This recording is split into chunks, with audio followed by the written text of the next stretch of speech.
Testing.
Recording in progress.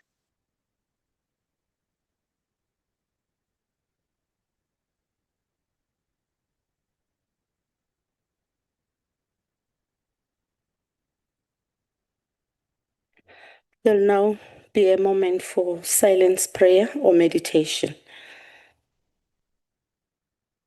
Thank you very much. You may take your seats.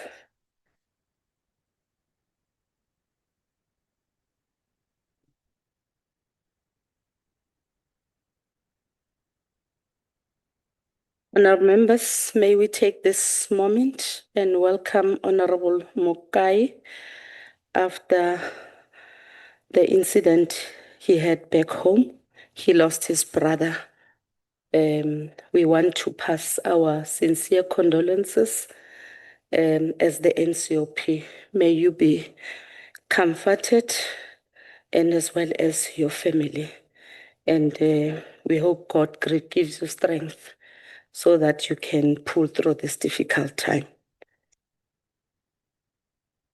Honorable members, may I once again take this opportunity to remind you about the rules of this House, in particular Rule 103 that shall apply in this sitting.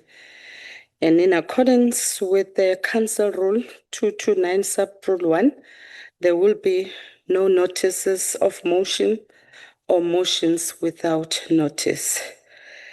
Before I proceed to the question, I would like to take this opportunity to welcome our Deputy President, as well as all the officials that are accompanying him. We do have the Council as well in our midst, Honorable Siweya. You are all welcome. The SALGA representatives, the MECs, and the provincial delegates that have joined in through the virtual platform. And I also like to remind the Deputy President that for each question you have 5 minutes to respond to, and you're also been allocated 4 minutes for each supplementary question that is posed by honorable members. Having said that, I now call upon the Deputy President to respond to question number 13, which is asked by Honorable Muimang. You may take the podium, Honorable Deputy President.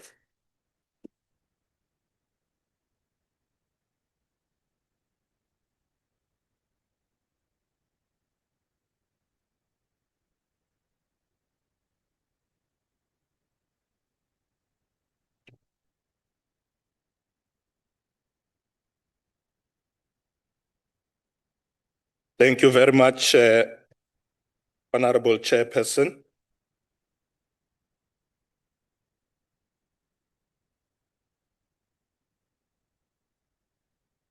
I want to thank Honorable Chief Whip, Honorable Maimang, for bringing up this issue of coordinated three-sphere planning to address the collapse of service delivery through the implementation of the district development model. Honorable Chairperson, allow me to provide a response that would demonstrate our approach to the implementation of the DDM by employing the whole of government approach to addressing difficulties related to service delivery. On the 6th of June this year, we launched the Clean Cities campaign, Cities and Towns campaign, and we did this in Kliptown in Soweto in collaboration with SALGA, Gauteng Provincial Government, the Department of Cooperative Governments and Traditional Affairs, Department of Environment, and of course, the City of Johannesburg. The Clean Cities and Towns campaign connects with the DDM by implementing the DDM's concept of collaboration and integrated service delivery. It is a nationwide initiative aimed at fostering cleaner, greener, and more inclusive urban spaces whilst advancing sustainability, equality, and solidarity amongst all citizens. This campaign provides us with an opportunity to interact with communities at local level as part of our efforts to address service delivery challenges, utilizing a whole of government approach. Honorable Chairperson, since the launch of this campaign, we have visited Mangaung Metro in the Free State, Moretele local municipality in the Northwest. We have also conducted an oversight visit in the Western Cape's Overberg district to advance our land reform program and promote community development. On the 6th of September, I requested Minister Patricia de Lille in her capacity as the DDM champion in the Western Cape to lead the Clean Cities and Towns campaign at Zwelihle Township in Overstrand local municipality.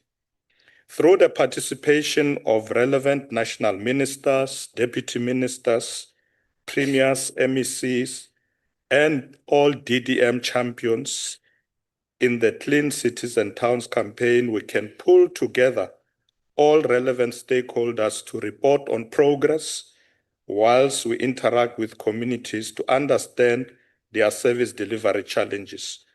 We encourage municipalities and cities themselves all over the county to conduct their own cleaning campaigns, promote citizen participation, and partner with local business to address community concerns while promoting cleaner, safer, and healthier environment.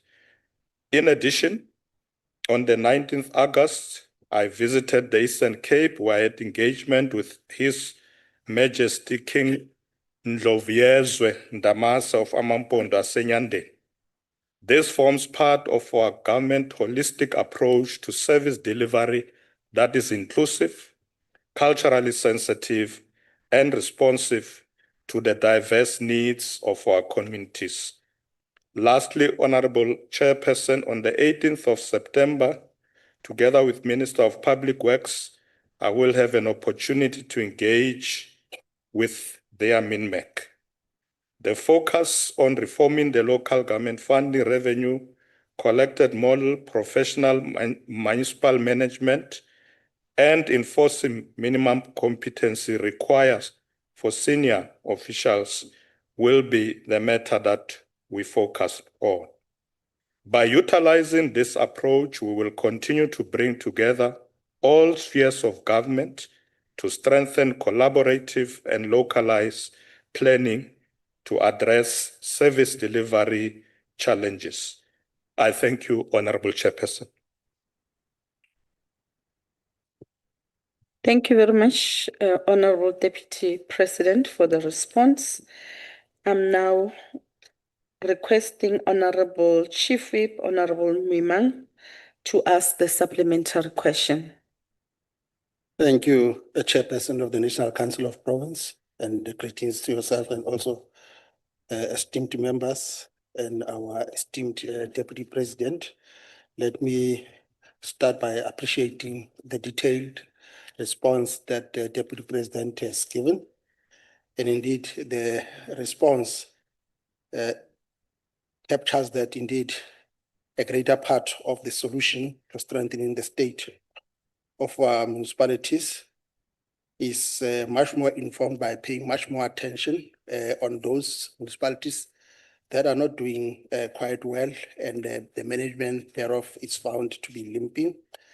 And this mainly is informed by the sometimes weaknesses on the part of political parties in not sending the good caliber of councillors that are much more having the necessary skills to do the work. Now, my question, Deputy President, is what measures is government putting in place to work in partnership with political parties and all the relevant stakeholders to implement strict mechanisms and systems that will enhance the DDM interventions by ensuring that political parties put forward people who are appropriately skilled and qualified?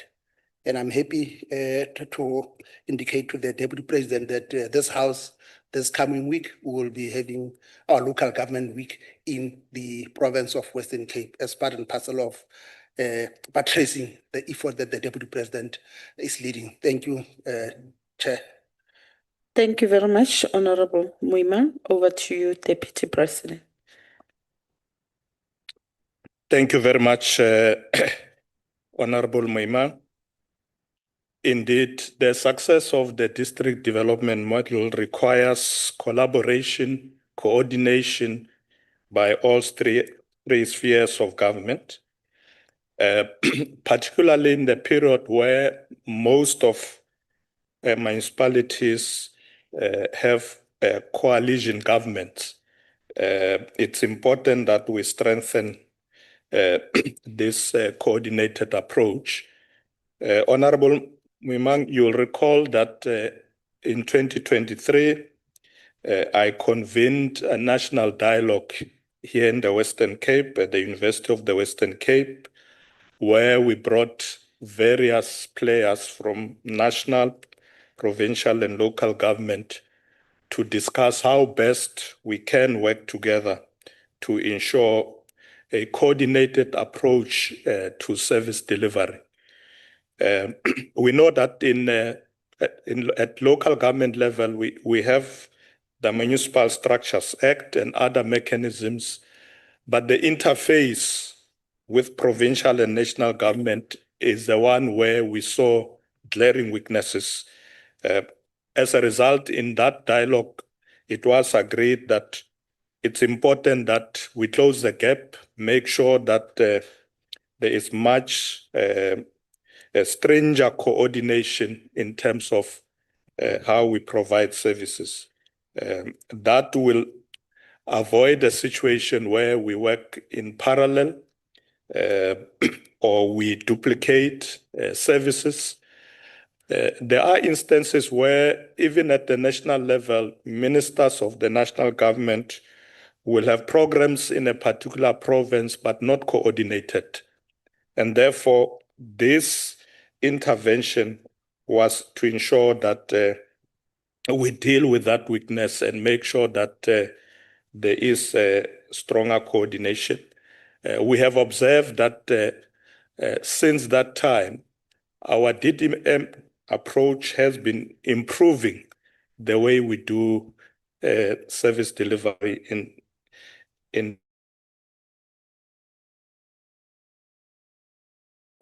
into provinces. Whenever I visit these areas, as I've mentioned earlier, I'm accompanied by ministers, premiers, in most cases also MECs and executive mayors. And that's the approach that we are going to continue to use to strengthen our DDM approach. Thank you very much, Honorable Chairperson. No, thank you very much, Deputy President. We are now taking a follow-up question from Honorable Badenhorst. Deputy President, good day. Deputy President, 76% of municipalities are in financial distress, mostly due to poor management.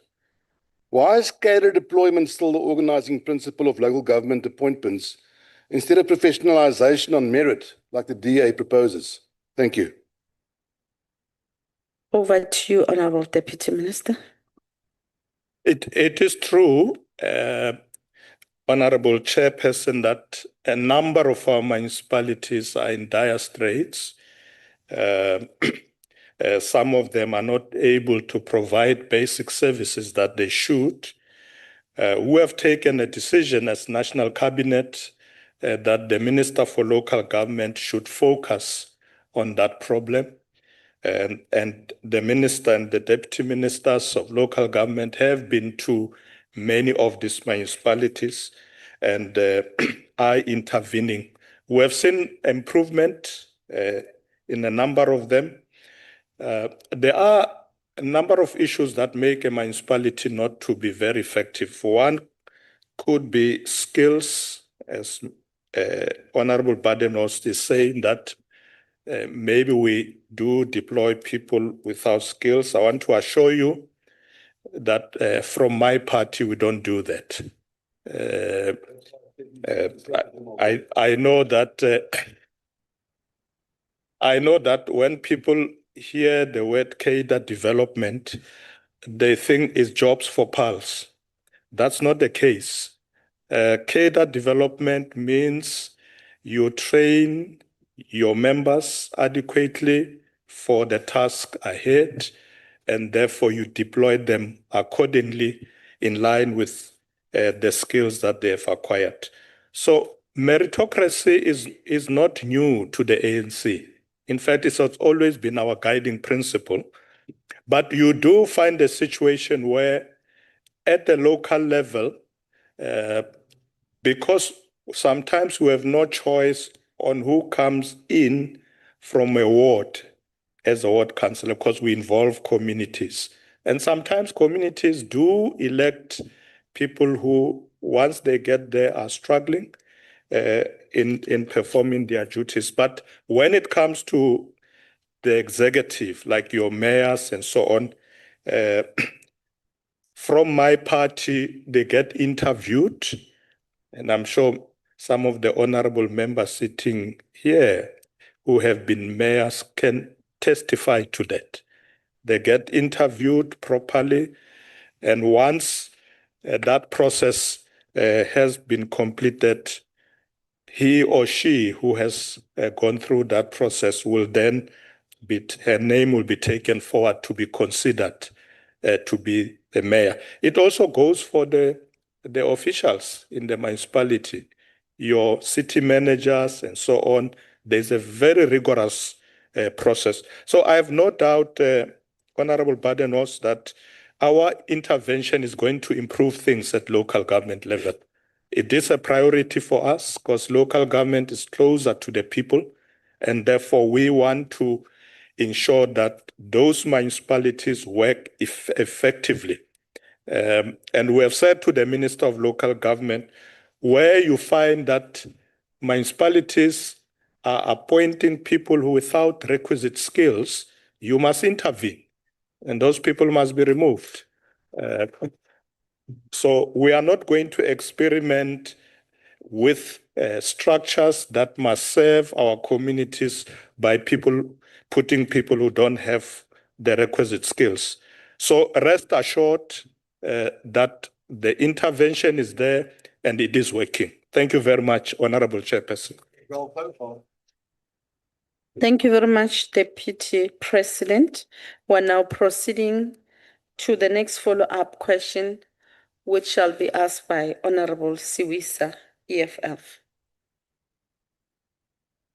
No, thank you, Chairperson. Greetings, Deputy President. Deputy President, the main reason why there is a collapse in service delivery is due to lack of proper coordination between the three spheres, which has led to a duplication of work, inefficient use of resources, and left a loophole for the lack of accountability.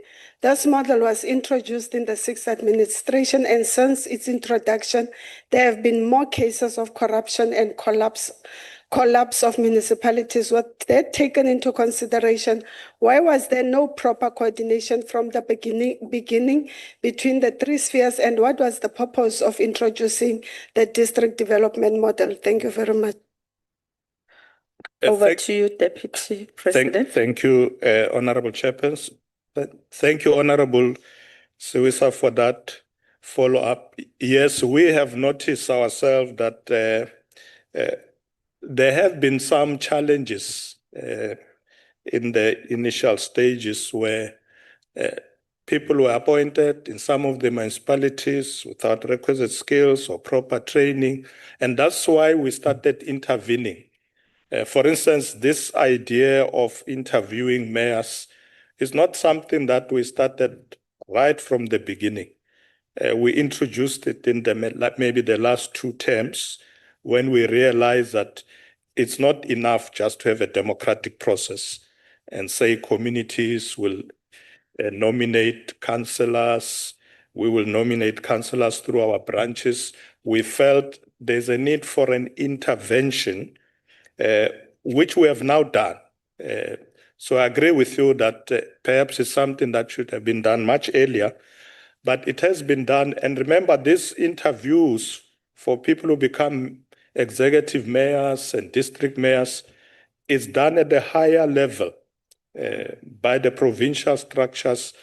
In fact, for the metropolitan municipalities, those interviews are done by the national officials of the ANC, led by the president. So it shows how serious we take this matter. The people who become mayors there, they come before the president for interview with the other officials of the ANC.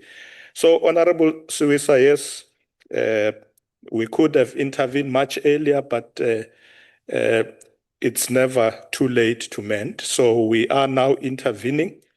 And as I said, we can begin to see progress. In some of the areas, we do, of course, intervene to an extent where we dissolve a municipality. We have done it in some areas where we realize that just changing people here doesn't work.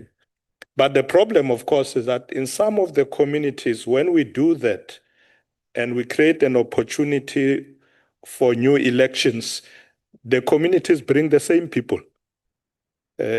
We've experienced that way, you know, in Boditsobotla and other areas where we have had this problem where the minister will dissolve a council, give a particular period required by the law for new elections to be held, and then communities nominate the same people who were in that municipality. We will have to find a way on how we deal with that. But when it comes to actual dereliction of duty or people involved in irregularities, disciplinary measures are being imposed to ensure that people can actually be removed and not even be allowed to once again go and contest elections. So we are attending to this matter, and as I said, we are beginning to see progress.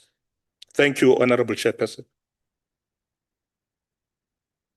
Thank you very much, Honorable Deputy President. The last follow-up question on this question is being asked by Honorable Nzimande.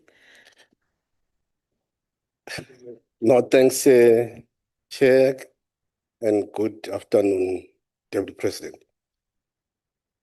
We hear that you are saying COGTA Minister has been asked to focus on the challenges on municipalities, but these challenges have been recurring, including the institutional capabilities, water infrastructure, and greatly the service delivery.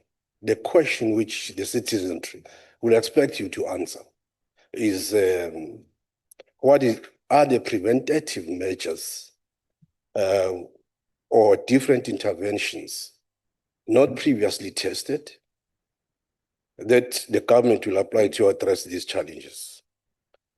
And if they exist, why such were not built in or find expression in the plans that were submitted in the SOCAS House? Because COGTA Minister also indicated that through the budget vote that the amount given to them, it's insufficient for them to deal with all these challenges. Thank you.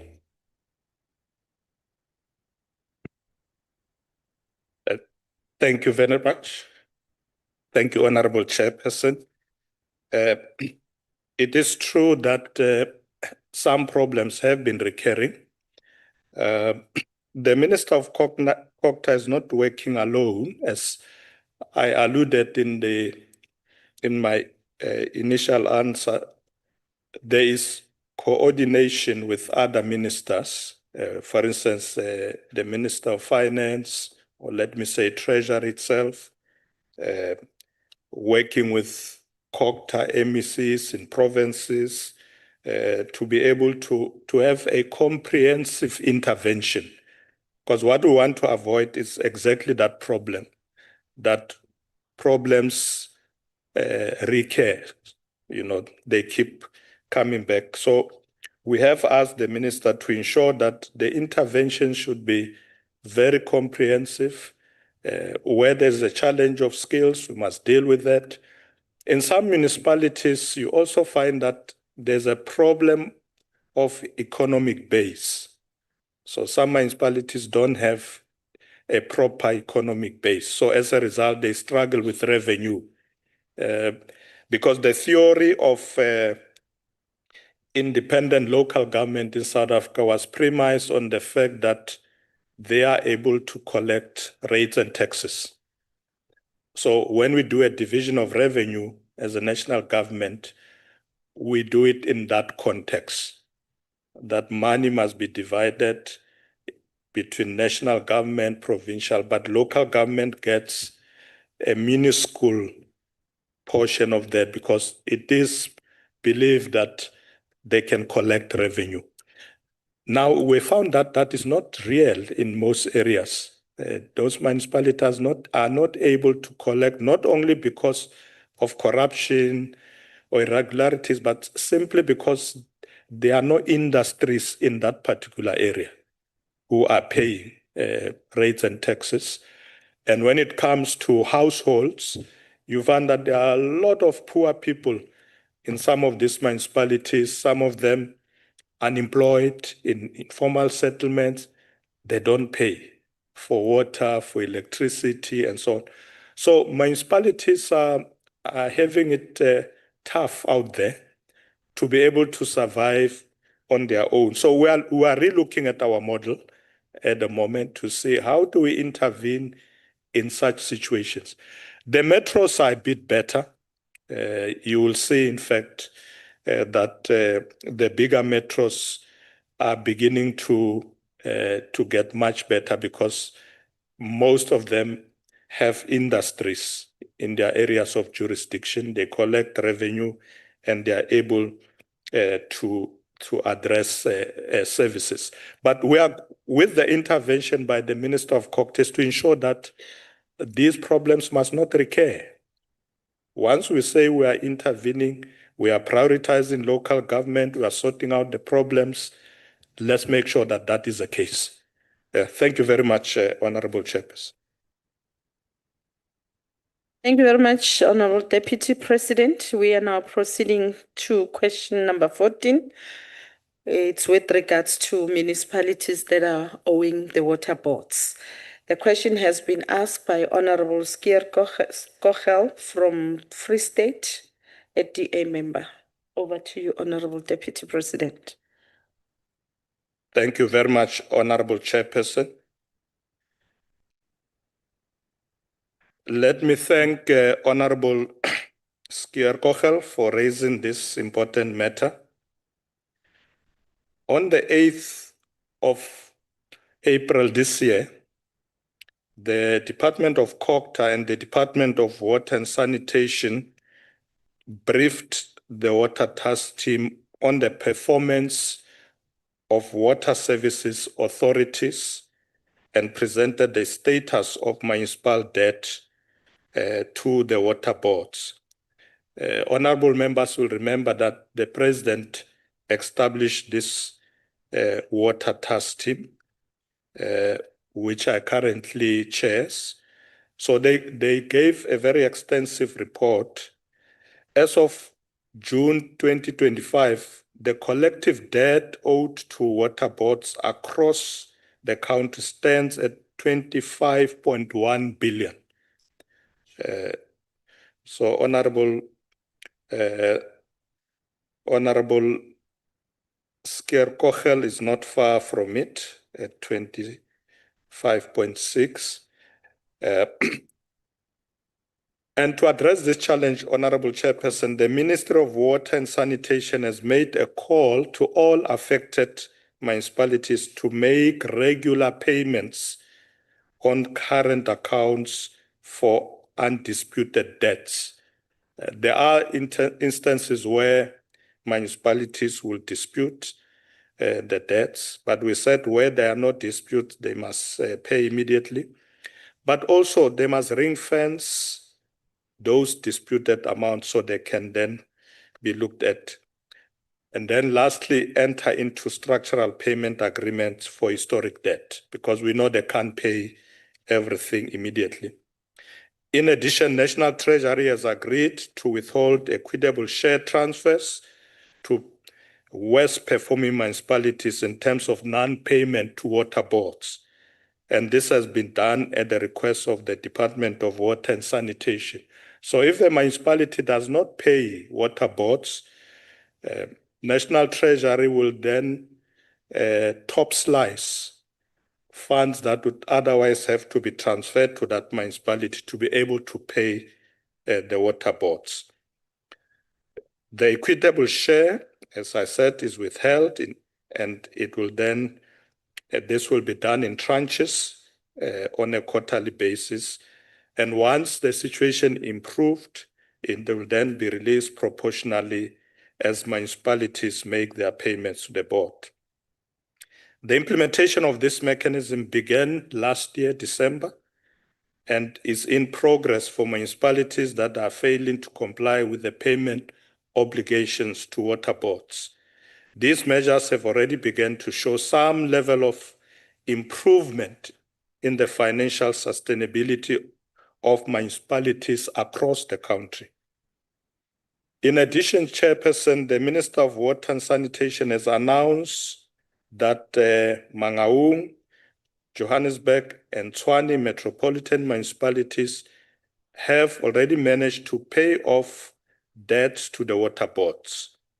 This improvement is commendable and must be replicated by other municipalities. But as I said earlier, these are metros, but would like to see this replicated throughout by other municipalities to make payments for water services. Chairperson, as we continue to implement measures against non-compliant municipalities, we will turn the tide of rising debt and move closer to improving the delivery of water and sanitation services to all South African citizens. I thank you, Chairperson. Thank you very much, Honorable Deputy President. May I request Honorable Skierkochel to ask a supplementary question? Thank you, Chairperson. Deputy President, this is not just financial mismanagement, it's a criminal neglect. And our constitution is created in such a way that the free spheres of government hold each other accountable. Now, do you not agree that the problem is deep-rooted within the relevant provinces that allow local government to collapse because they do not provide the support as the Constitution provides, Section 154, the MFMA, and relevant other legislative mandate, and the failed step-aside rule for political leadership, like in my own municipality in the Free State? So, therefore, what consequent management action steps would you implement to provinces that keep on failing to ensure that local government provide basic services? Thank you. Over to you, Deputy President. Thank you, Honorable Chairperson. Honorable Skierkochel, as I said earlier, the Minister of Local Government has been tasked by Cabinet to intervene in all areas where we have challenges. We are aware of the challenges in the Free State. I myself has been to the Free State. We have asked the minister to intervene. So we have isolated a number of municipalities that, in our view, are collapsing for intervention. You are quite right that the Constitution itself does require national government to provide support, particularly through MECs for COCTA in provinces. It is their responsibilities to ensure that they intervene, support municipalities. And that's the reason why the Minister of COCTA is there, is to ensure that we actually do intervene. Because we know that if those municipalities can't do their work, the people who suffer are the residents. So that intervention is happening.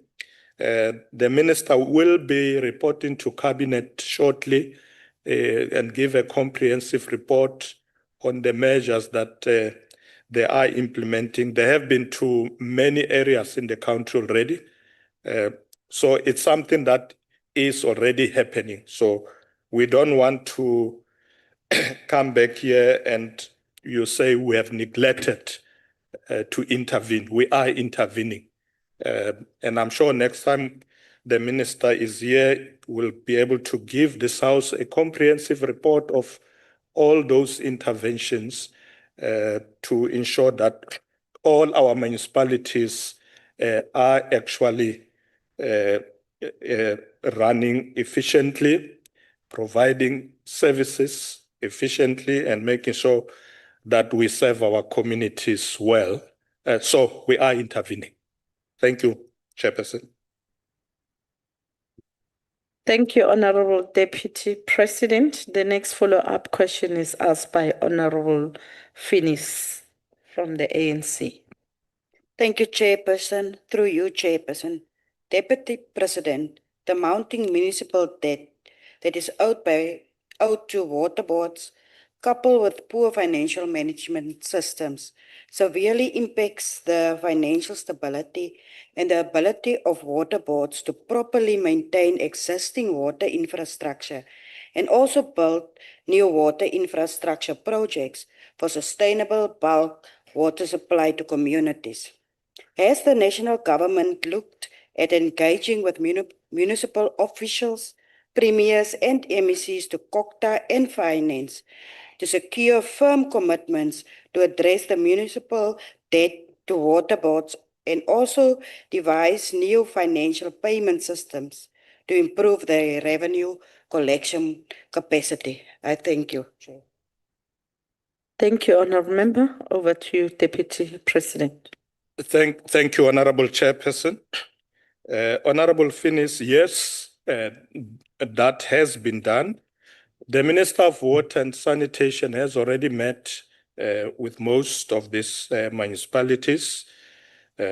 Those engagements are continuing. As I said, we have now begun to see improvements, starting with the metros that I've mentioned of Johannesburg, Mangaung, and Tshwane, and we want to ensure that that is replicated. So those discussions are taking off. Of course, we've also found out, Honorable Finney, that one of the challenges in the municipalities when it comes to water is also problem of leakages, what we call non-revenue water.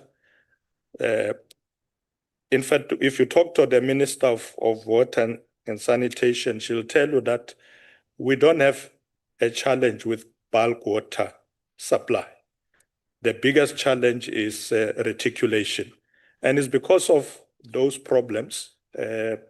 Yes, some of them in the previous years could have been because of the problem of poor financial management, but there's also a reality that municipalities lose water to the extent that my figure is correct, that some of them lose up to 40% of that revenue because of the leakages.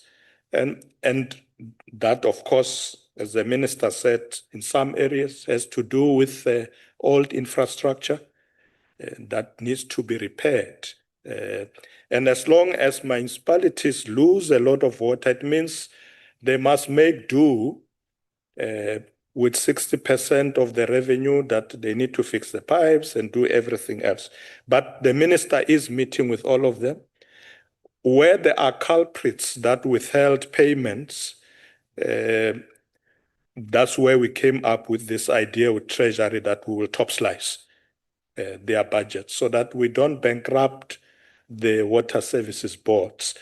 So those interventions are happening and are going to be closely monitored. There will be a regular report to Cabinet by the Ministers of COCTA and Water and Sanitation to ensure that Cabinet can see what improvements are we making with regard to water, because water is very critical for development, and we want to make sure it's not wasted through leakages because of not fixing infrastructure. But financial management, yes, we are also improving on that. We've asked the Minister of COGTA to ensure that municipalities should appoint people who have the skills to manage these facilities and make sure that payments are made regularly for water services. Thank you very much, Chairperson. Thank you very much, Deputy President. I'm now inviting Honorable Keza to ask a follow-up question to the Deputy President. Thank you very much, Chairperson. Deputy President, we are quite appalled by the debt owed by municipalities to South African Water Board, as the debt poses a risk to critical services to communities. As the EFF, we are of the firm belief that the non-payment of debt by municipalities is yet another coordinated attempt to collapse state capacity to provide water, in order to allow the private sector to intervene under the guise of preventing a crisis. Essentially, it seems as though the private sector and Treasury are orchestrating the water crisis in South Africa at the expense of the ordinary citizens.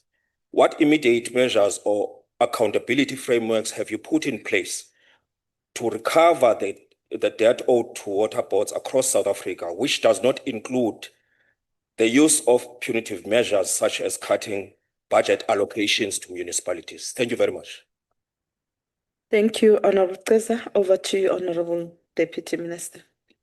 Thank you very much, Honorable Chairperson. The Honorable Keza, some of the interventions I meant earlier, I meant exactly to do that.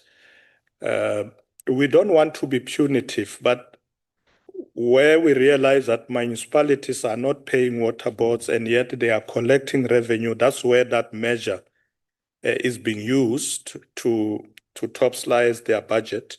But we are looking at mechanisms to look at the problem holistically, because as I said, it don't make sense for us to go to a municipality, they say in Mangaung, and topslice their budget when in fact there's a bigger problem of infrastructure, old pipes and all that. So our intervention is going to be very comprehensive to ensure that we don't be seen as punitive, but deal with the real problems that municipalities are facing. These are very serious problems that have occurred over years. And as I said, we're also looking at our model of local government. In the past, there's been an argument that we need to have many municipalities so that they are closer to communities. But sometimes if you look at it, you'll find that you don't actually need to go that route. You can club some of municipalities together, particularly the smaller ones, so that you give them capacity to be able to work together to have the capacity to intervene with resources. So yes, we will look into that to ensure that people are not punished unduly by ensuring that we are holistic in our intervention when dealing with this challenge. Thank you, Honorable Chairperson. Thank you very much, Honorable Deputy President. The last follow-up question on this question is being asked by Honorable Peter. Over to you then. Evening, Honorable Deputy President. The Amatola Water Board, which supply bulk water to most municipalities in the Eastern Cape, is on the brink of collapse. It failures and mirrors the national crisis of 25.6 billion owned by municipalities to water boards. When I raised this question on water collapse in Kwamakoma and Makhanda on the 29 May 2025, when you were last at this House, Honorable Deputy President, you took to push for urgent intervention through the relevant minister and your team in the presidency. May I therefore ask what concrete steps have been taken since to stabilize this issue and the Amatola Water Board in particular? Thank you. Over to you, Honorable Deputy President.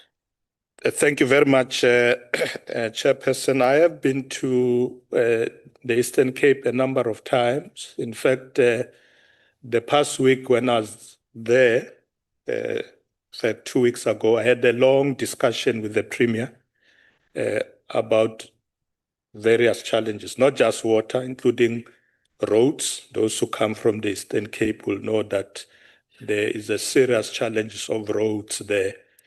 Although Central is busy with some of the provincial roads, which is a decision they agreed on with the province. But you are quite right, with water, it remains a big challenge.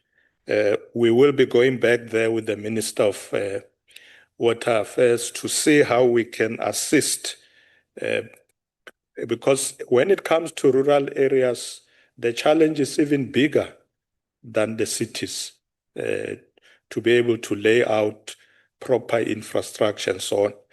And the Premier has made a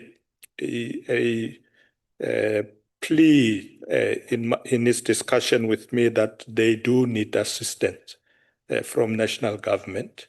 They are doing their best to intervene. So I have raised this matter with the relevant ministers, and we will be going back. We're going to try and assist them. Remember, constitutionally, water services, are located at municipalities, and that's what the challenge is. But we have now decided that let's see how we assist from national government through the intervention of the minister. We have pushed now for bulk water to reach all areas, but reticulation remains a challenge.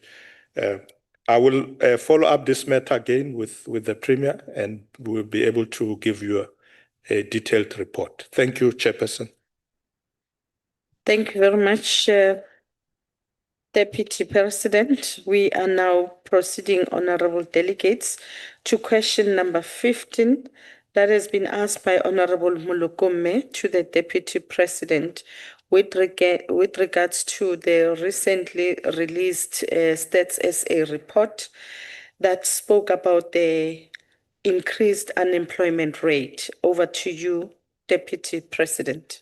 Thank you, Honorable Chairperson. Honorable Mulukume, the rate of unemployment in our country is indeed a concern to all of us.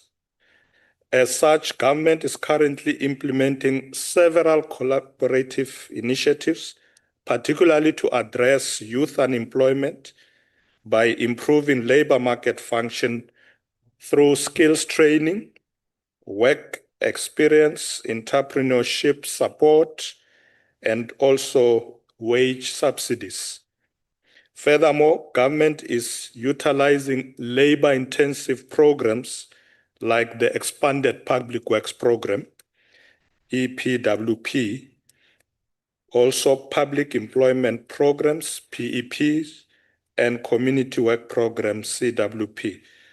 This is to ensure that we provide temporary employment and income support, especially to unemployed young people in sectors like infrastructure, environment, and social services.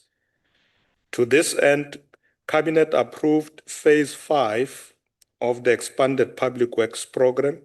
This was done in February last year, which aims to create 5 million work opportunities between April 2024 to March 2029, with an estimated budget projected to be 178 billion rand in that period of 5 years.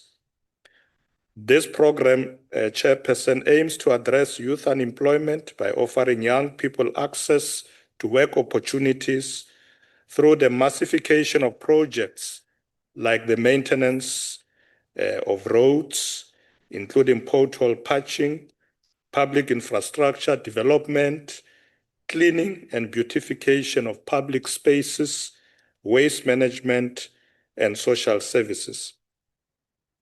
Honorable Chairperson, through the Human Resource Development Council, the HRDC, which I lead, government is collaborating with social partners. This includes business, labor, and civil society. In that council, we have been working to develop and execute a collective response to youth unemployment. In this regard, through the National Skills Development Plan and the National Skills Fund, government is collaborating with these social partners, as I've mentioned, but also we bring in educational institutions to equip youth and particularly marginalized groups with market-relevant skills and facilitate job initiatives. Because often you find young people come out of colleges and universities, but still they can't get jobs because the market demands the skills that they were not trained for. So this year, in August, last month, I addressed the official launch of the Jet Skills Desk, the National Jet Skills Advisory Forum, and the multi-donor initiative at Gallagher Convention in Johannesburg. These joint initiatives are aimed to providing leadership and coordination for a demand-driven skills development agenda, empowering disadvantaged and marginalized groups to participate, particularly in the green economy, through employment and entrepreneurship. Moreover, the Department of Women, Youth, People with Disabilities, in collaboration with the Ministry of Defense, have launched the National Youth Service Program, which we did last year. This program is also empowering young people, women, and people with disabilities. Chairperson, in conclusion, as government, we are committed to transition from fragmented responses to an integrated national program that integrates skills development, economic opportunity, take into account workplace experience, entrepreneur support, soft skills, and civic education to foster the resilience and adaptability. I thank you, Chairperson. Thank you very much, Deputy President. I'm now calling upon Honorable Mulukume to ask a supplementary question. Re go leboe modulasetulo ke dumediše le motlatša president ke be ke leboe le karabo eo re fileng yona DP. Let me take this opportunity to express appreciation to the progress that the government is making through programs such as the Youth Employment Service programs, which creates apprenticeship and internship to invest in skills development via training and mentorship. The YES program has also shown us that the private sector has the critical role to play, both in terms of creating formal economic jobs for youth, as well as for creating self-enterprise opportunities for youth entrepreneurs. My question, DP, is, has the government undertaken a comprehensive audit of the performance of all youth entrepreneurship programs in the country, and whether the government would establish a mechanism to coordinate the various public and private sector youth empowerment and also the entrepreneurship programs? Thank you, Chair. Thank you very much, Honorable Mulukume. Over to you, Honorable Deputy President. Thank you, Honorable Chairperson. Thank you, Honorable Mulukume. Yes, indeed, we are integrating our programs, the programs that you talk about, the youth employment initiatives, the Presidential Youth Employment Initiative and other programs are being integrated, and we do bring the private sector on board as well. We drive some of them, of course, from the presidency. And you can see that our biggest focus is on young people. If we look at the increment or the increase in unemployment statistics, you would find that the majority of those affected are the youth. So we have taken the deliberate steps to ensure that we introduce a number of employment programs that target young people, ensure that we provide skills, we provide entrepreneurial opportunities, and also business opportunities, not only through government departments at all levels, but also in the private sector. So yes, we are integrating, pulling this together, and we work very well with young people. Some of these programs are run by young people themselves. If you go and see the Presidential Youth Employment Initiative is run by young people and has already benefited more than 1 million young people who have come on board and are now having opportunities to various initiatives.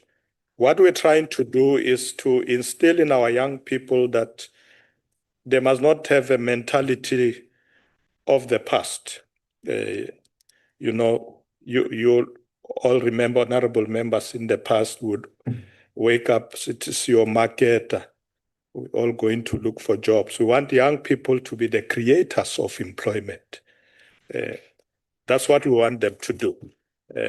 So by equipping them with skills, and particularly entrepreneurial skills, they are able to employ other young people as well.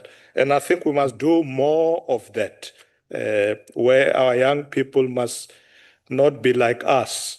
You know, when people wake up every day and go and wait, looking for jobs, they must be assisted to be creative and come up with initiatives that will help us in addressing this big challenge of youth unemployment. So my answer is yes, we are integrating this initiative. Thank you very much, Chairperson. Thank you very much, Deputy President.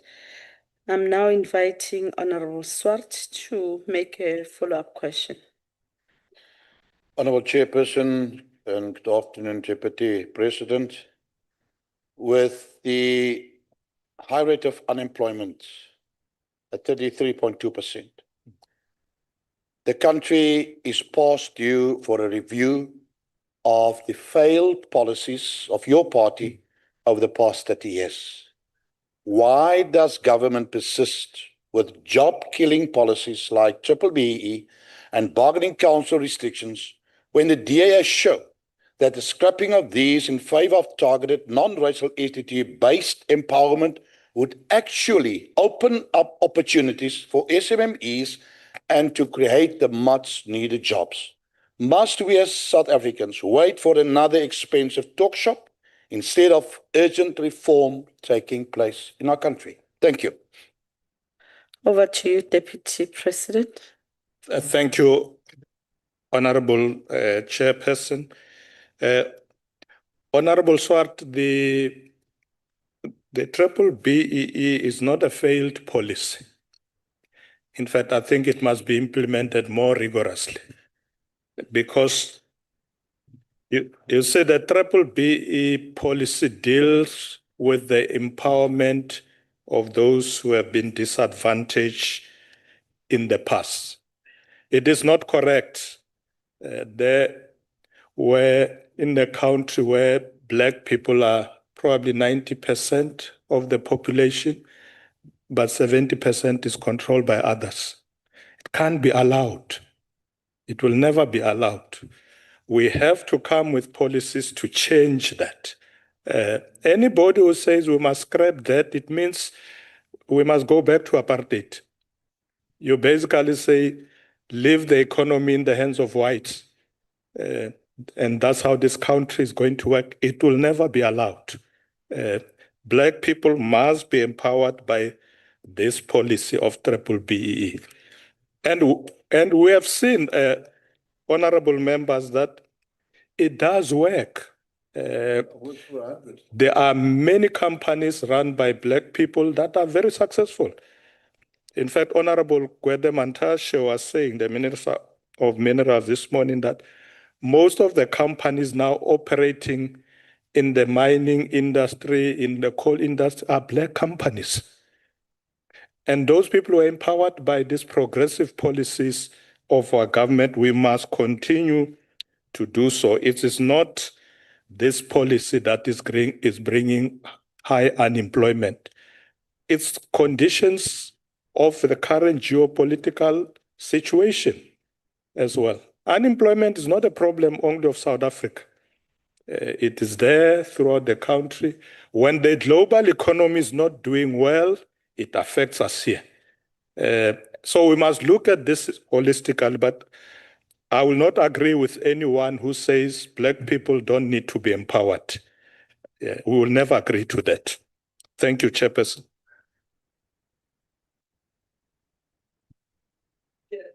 Thank you very much. Order, Honorable Skier Kochel. Order, please. Order, Honorable Skier Kochel. Thank you very much, Deputy President. We are now proceeding to Honorable Siwisa. No, thank you, Chair. Thank you for the opportunity again. Deputy the Deputy President, I'm a bit scared about what you just said, that it means that parents that are paying for their children to be in university, it's a fruitless expenditure. Anyway, DP, we should not be talking about temporary employment like EPWP, CPWP. Those are temporary jobs that could not even allow for a long-term loan or build a dream house or has no benefits. Many graduates are sitting at home. There is no rural development, no industrial expansion to create jobs. With the Western Cape, KZN, and Northern Cape being the most affected, what plans do you have to stimulate the growth in these struggling provinces? Thank you. Thank you, Honorable Siwisa. Honorable Deputy President. Thank you, Honorable Chairperson. Honorable Siwisa, I didn't say that what our children learn in universities and colleges is useless. The point I was making is that our children, our young people, when they choose courses at universities and colleges, sometimes they choose courses that when they graduate, those degrees or diplomas don't give them access to immediate employment because there is a mismatch with the demand of the market.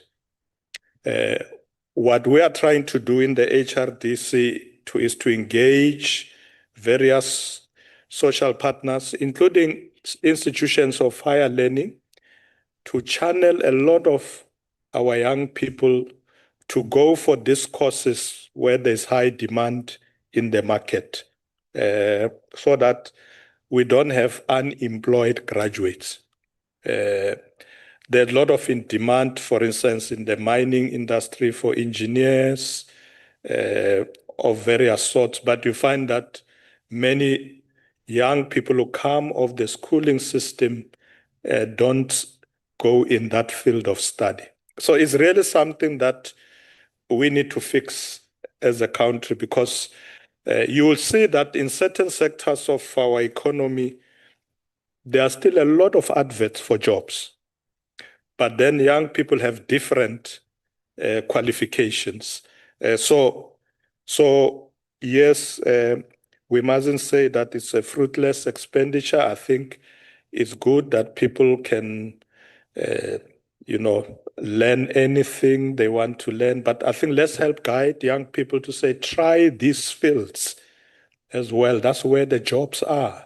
Let's help them, because otherwise We have won on the issue of experience. For instance, with many private companies, we do say to them, don't demand too much experience from young people who are coming out of college and universities, but still they would look at the courses that these students are studying. I've discussed this matter a lot with the ministers of basic education and higher education because they sit in the HRDC. In fact, when Minister Nzimande was going with me in KZN, we visited a lot of TVET colleges at the time, and we're encouraging young people. If you look at the interest of young people is to go to a university, not a TVET college. They don't think a TVET college is the right place to go. And yet the demand in the market want the skills from there. And really, that's really the point I was trying to make, that sometimes young people are not employable because they are not studying these courses. No, many people don't want to do bricklaying or welding and so on. And these are huge demands in the market for opportunities for young people. But we'll continue to engage in the HRDC to look at how do we push young people to go into this relevant field of study. Thank you very much, Chairperson. Thank you very much, Honorable Deputy President. The next follow-up question is from Honorable Priet. Thank you, House Chairperson.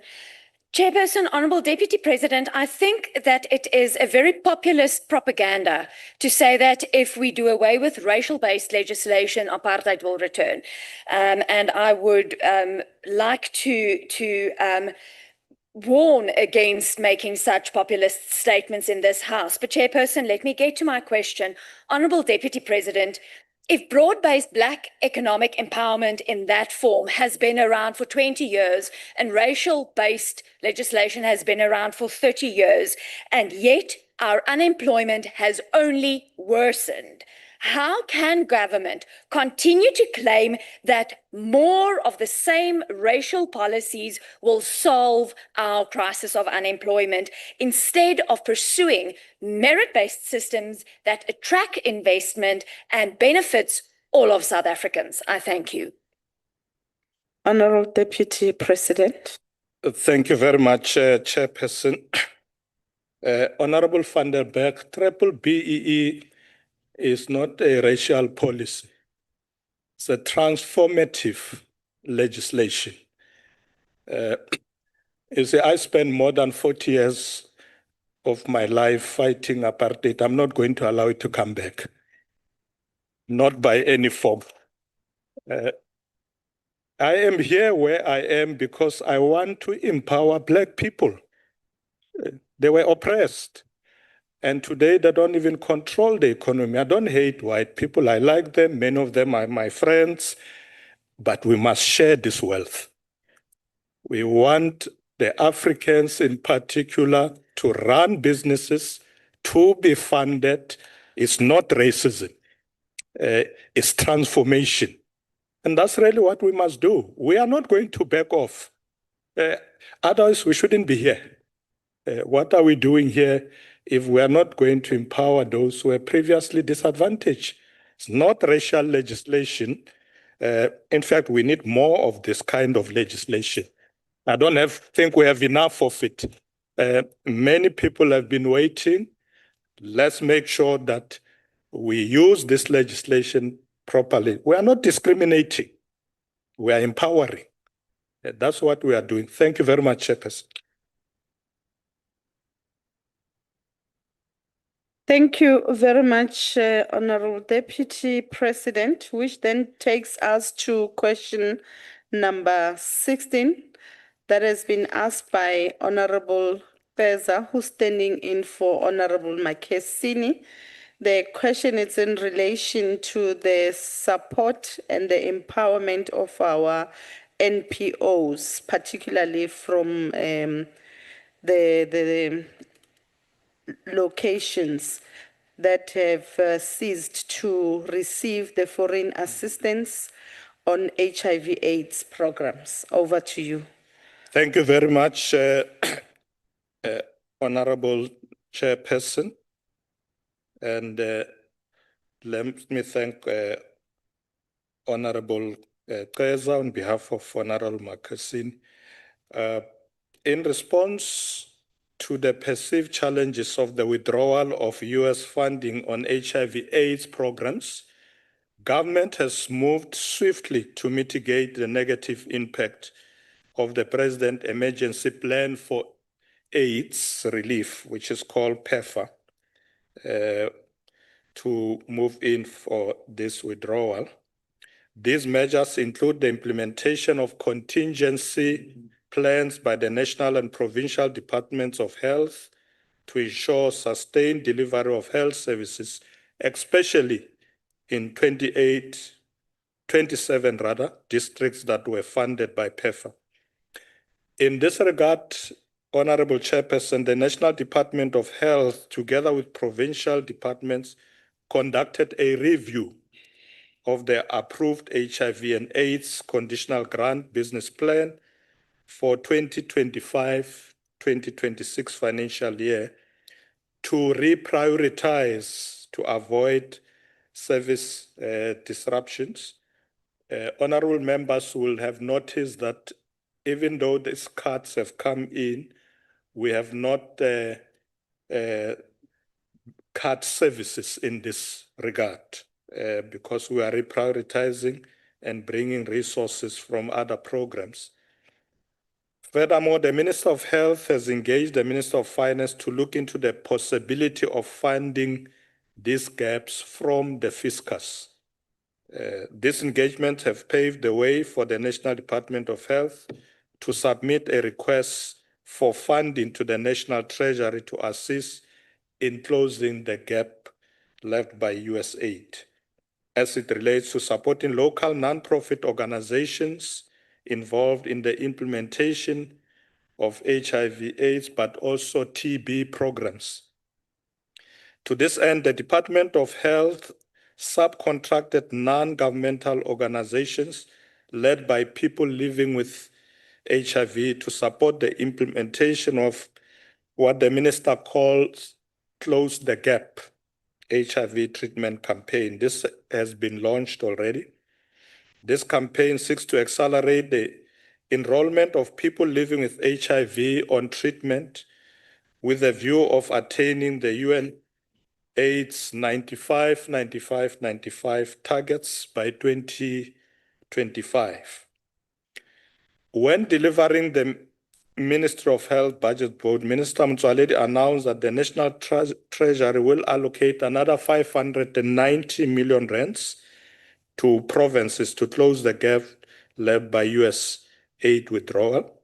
Obviously, this is not enough, so the minister is continuing to engage with National Treasury for more resources. Provinces like Limpopo, Western Cape, Mpumalanga, Free State, and Gauteng are already using these funds to contract non-profit organizations to continue implementing our HIV, TB, and STIs interventions. As I've said, Honorable Chairperson, during the opening plenary of the 12th SA AIDS Conference, our government will continue to pursue all funding interventions, including strengthening partnerships with the private sector to ensure that essential health services, including life-saving HIV treatment and prevention, continue to be provided to our communities. We believe, Chairperson, that together we can create a future where HIV/AIDS is no longer a threat, but a distant memory of our collective strength and determination. We are making sure that this cut in funding does not make us regress where we are now. So we're going to do everything in our power to ensure that we remain on course, including engaging other countries in the European Union, in the Eastern Bloc and other countries, whilst we continue to engage the United States. Maybe one day Trump will see the light. Thank you very much, Chairperson. Thank you very much, Honorable Deputy President. I now request Honorable Keza to make a supplementary question. No, thank you very much. I think, Deputy President, the only way that Trump will see the light is his end of term. At that level of psychiatric disorder, he cannot see it now.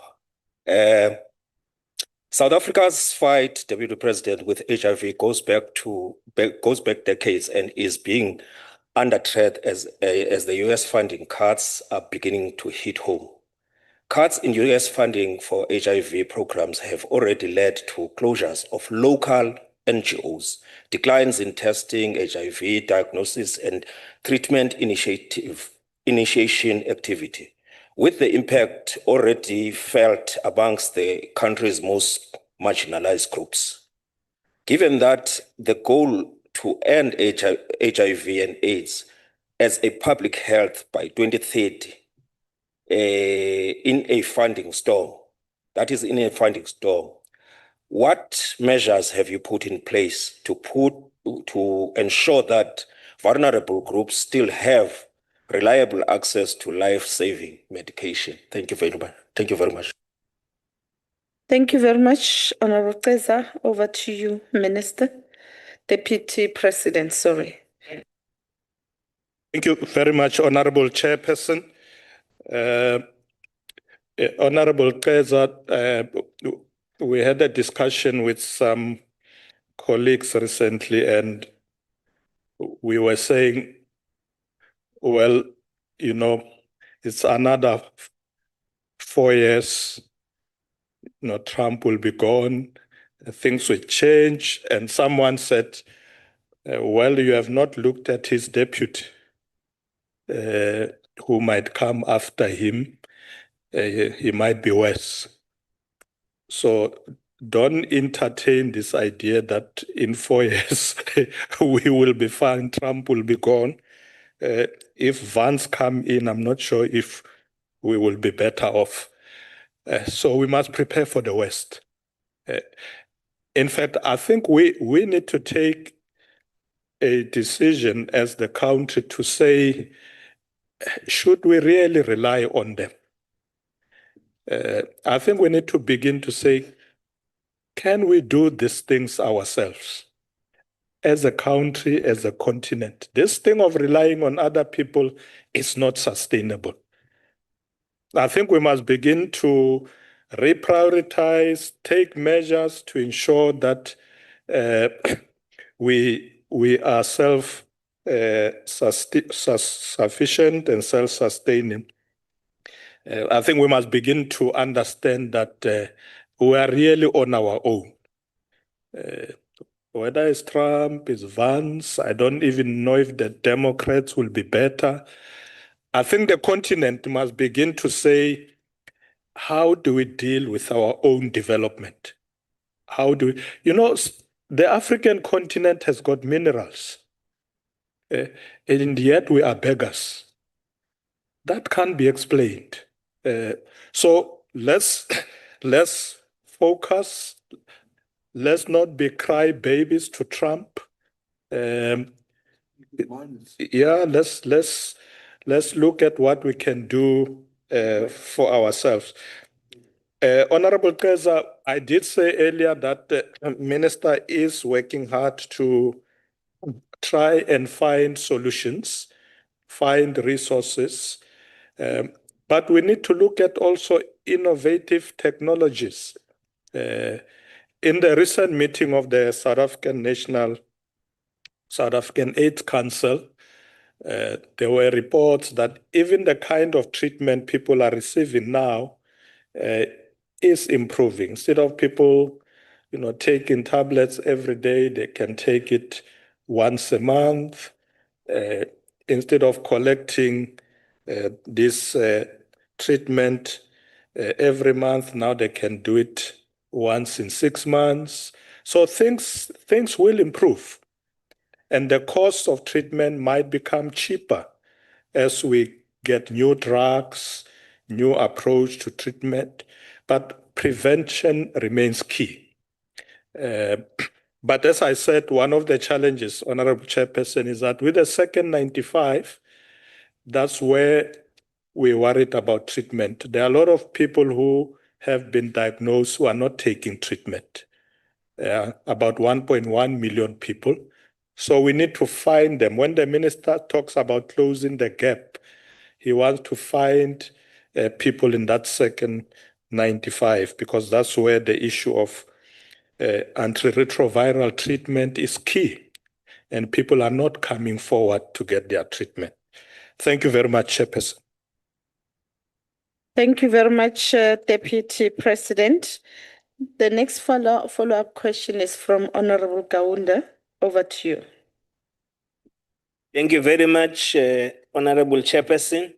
Your Excellency, Deputy President, while the US funding cuts to South Africa's HIV and AIDS programs have caused a significant challenge, we want to express our appreciation of the decisive intervention of our government to prevent a catastrophic impact of these abstract funding cuts. In pursuit of the National Democratic Revolution, as well as the implementation of the ANC manifesto to improve the life expectancy of our people, what measures is the government putting in place to safeguard programs such as the Advancing Clinical Therapeutics globally for HIV and AIDS and other infections, and the Division of AIDS within the National Institute of Allergy and Infectious Diseases, NIAID, which is part of the US National Institutes of Health, NIH. I thank you, Honorable Chairperson. Thank you very much. Over to you, DP. Thank you very much, Honorable Chairperson. Mangbonge Mphathu Dolop.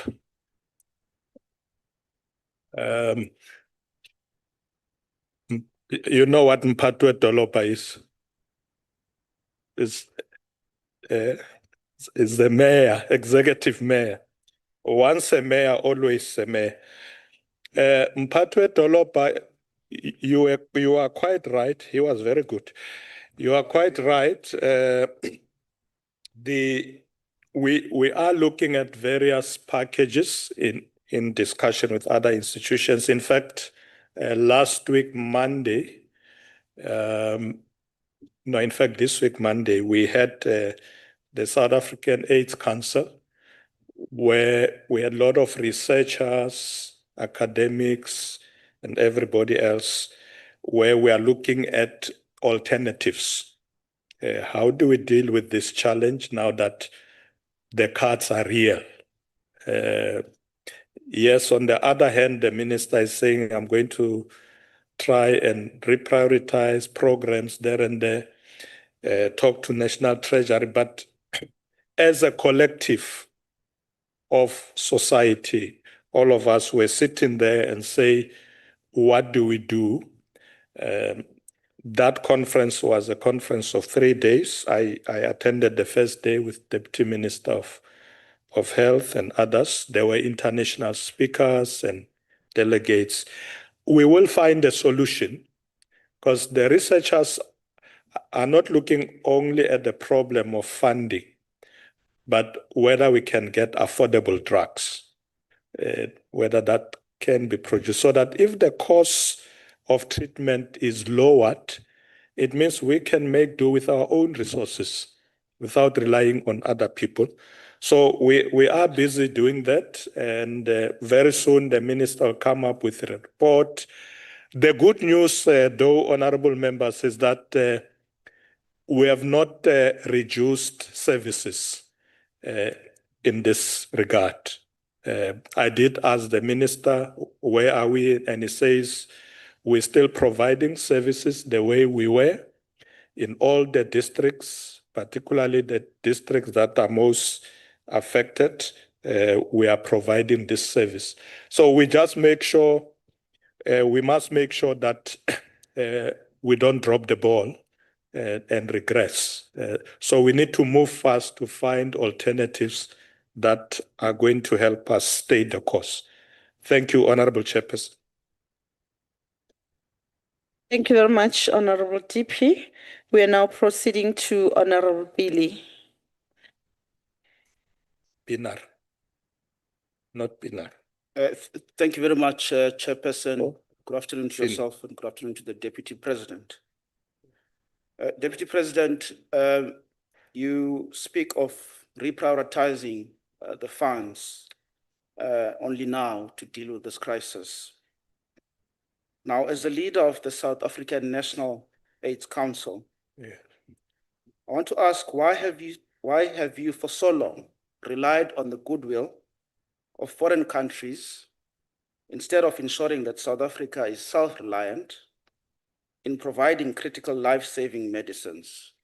And I'm sure, Deputy President, you'll agree with me that it cannot be the duty of the American taxpayer to cover for your mismanagement as a leader of this council. Thank you. Thank you, Honorable Billy. Over to you, Deputy President. Thank you very much, Honorable Chairperson. I can't agree more with you. We shouldn't have relied on the US for so long. I think we are wiser now because as a sovereign nation, I think it's important that we try and do things for ourselves. So I agree with you that it should have come sooner. You know, we are better off, in fact, as South Africa. There are other countries in the continent that 100% of their health budget comes elsewhere. In fact, we as South Africa, we were only relying on the US on this program for only about 8 billion rands, when in fact our funding for the HIV program is close to 60 billion. So we have been funding our health program, but you are quite right, Honorable Member, that let's try to be self-sufficient. I can't agree more with you. Thank you very much, Chairperson. Thank you very much, Honorable DP. The last speaker on this question is Honorable Finis. Thank you, Chairperson. Honorable Deputy President, I appreciate the response regarding the progress the government has made in integrating the vital programs funded through the US HIV/AIDS grant into the national system. Additionally, how is the government approaching the reorientation of community-based health worker roles previously supported by these NGOs to ensure they effectively contribute to the comprehensive HIV/AIDS support program? I thank you. Thank you very much for the question. Can I afford DP an opportunity to respond? Thank you, Honorable Chairperson, Honorable Finis. As I said earlier, that in the South African AIDS conference, we spend a lot actually addressing this challenge. We will come with alternatives to see how best we can fund our programs as a country. We need to do proper research. At the moment, researchers and academic institutions are very keen to assist to come up with solutions. We need to relook at the drugs. South Africa can also produce drugs instead of relying on imports from other countries. So we need to look at all that, be very comprehensive in our approach to ensure that we can decisively deal with this challenge. Remember our targets on 95, 95, 95 are closely coming by. But I must say we're doing well on the first 95, which we are at 96. The last 95 were at 97. It's only the second one on treatment where we're not doing well. So we must support the minister's campaign for Close the Gaps. Let's find the 1.1 million people that should be on treatment. And the minister was, in terms of briefing us, the biggest culprits are men who don't take treatment. So we need to try and find them. We can beat HIV and AIDS if we are focused. It's not just about funding, it's about attitude, it's about conduct. As I said earlier, prevention is better than cure. If we can win on prevention, we don't have to worry, Honorable Keza, to go and visit Mr. Trump. We will be fine. But let's try and ensure that we work closely with our ministers, very enthusiastic to ensure that we win this war. Thank you, Chairperson. Thank you very much, Honorable Deputy President. Honorable delegates, we were supposed to take question 17 from Honorable Mukwena, and she is not in the House, and I want to refer you to the rules of the House, Rules 228, Sub-Rule 6, that reads, if a delegate in whose name a question for oral reply is standing comes up for reply is not in the House or is not presented by another delegate, the question lapses unless the person who is to reply to the question elects to reply to the question or tables the reply. And in this instance, I want to indicate that Honorable Mukwena has not indicated to us that he's not available, and as such, there is a replacement in this regard. Having said that, Honorable DP, you will not respond to question number 17 as asked by Honorable Mukwena. We've not received anything. Can you please lower the hand? There are processes that must be followed if a person is not here.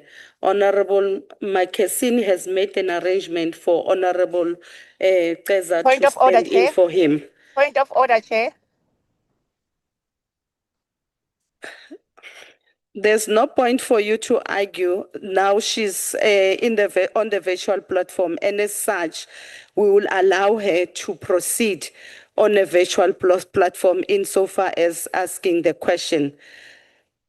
DP, you can then respond to the question. She is here with us. Honorable Mukwena has asked question number 17 to Honorable DP with regards to Honorable... Chair, can that be clarified whether she will be in a position? Because if the Honorable Deputy President responds and it transpires that she is not going to ask a follow-up question, it will really affect your ruling. I'm just seeking clarity from her. Then you will be correct, then we can proceed. Honorable Nonkonyana, she has joined in virtually and therefore she is part of the House. She can participate in the processes. As such, she has asked a question. She will have to ask a reply, a supplementary question.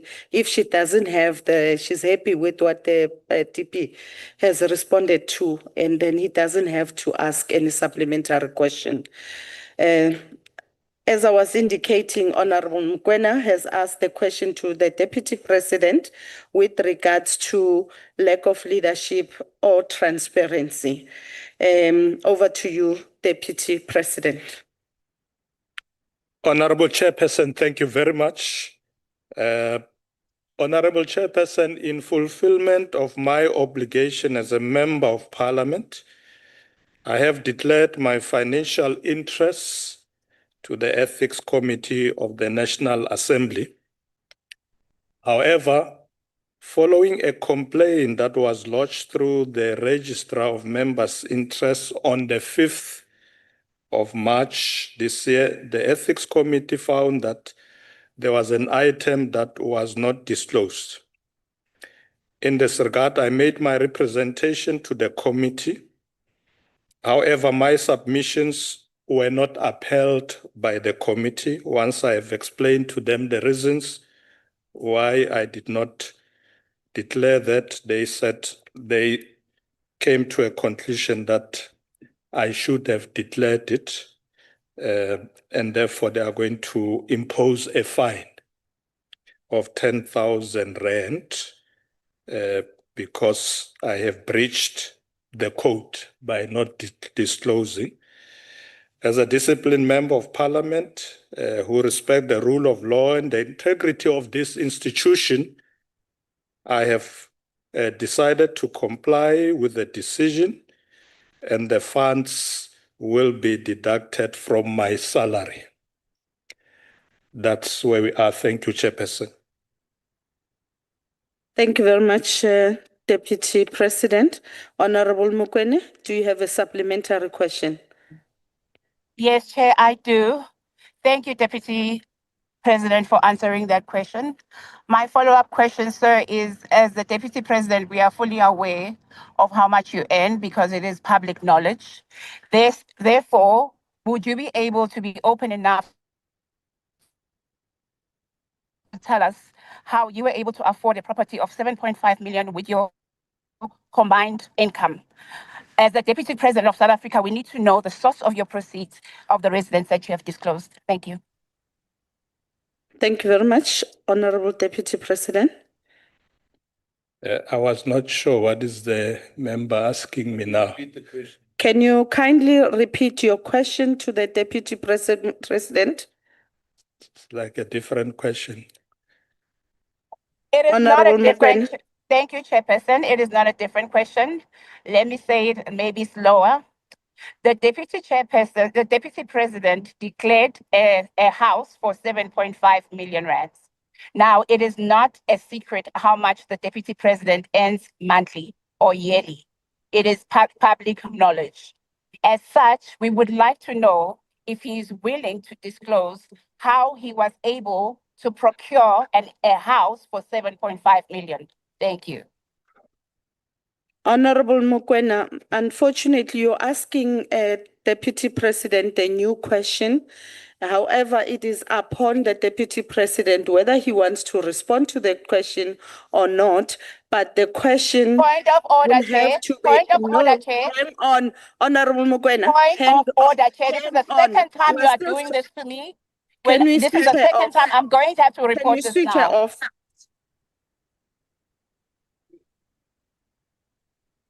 Honorable Deputy President, that is the new question. I'm making a ruling. You don't have to respond to the question that has been asked. However, Honorable Mukwena, if you want to ask Deputy President that question, you may do so in the next sets of questions, in the next round. Thank you very much.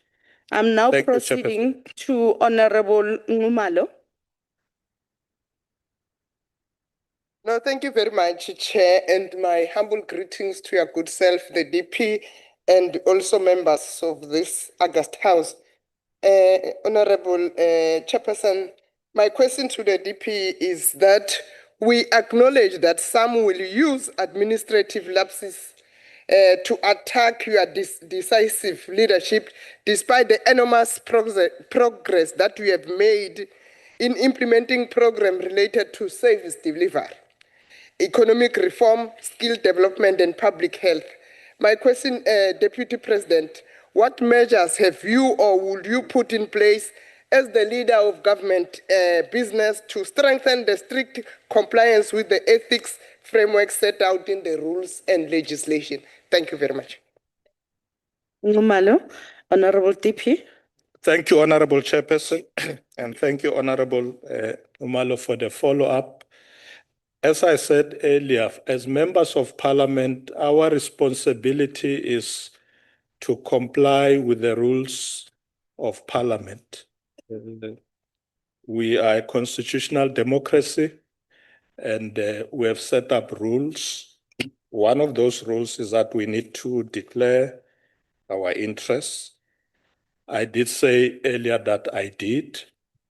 However, in their engagements with the ethics committee, they then raised the issue that there is another item that was not declared. I explained to them the reasons why that was not declared, but they felt that it should have been declared. Now, Honorable Numala, I did respond extensively to the ethics committee on this issue, which report is public. And I would urge all members to read it so that I don't have to explain again and again and again, because this issue between me and the ethics committee was the fact that I had taken a particular position to check the item, make sure it's real and all other things. And they said, no, you should have come to us first before you do that. But we leave it at that. I will comply with their decision. And I think all of us should have the same attitude, that when committees of parliament says this is what needs to be done, I think we should agree. So I've agreed, Chairperson, that I will comply with the decision of the Ethics Committee, which will be implemented by the National Assembly accordingly. Thank you very much.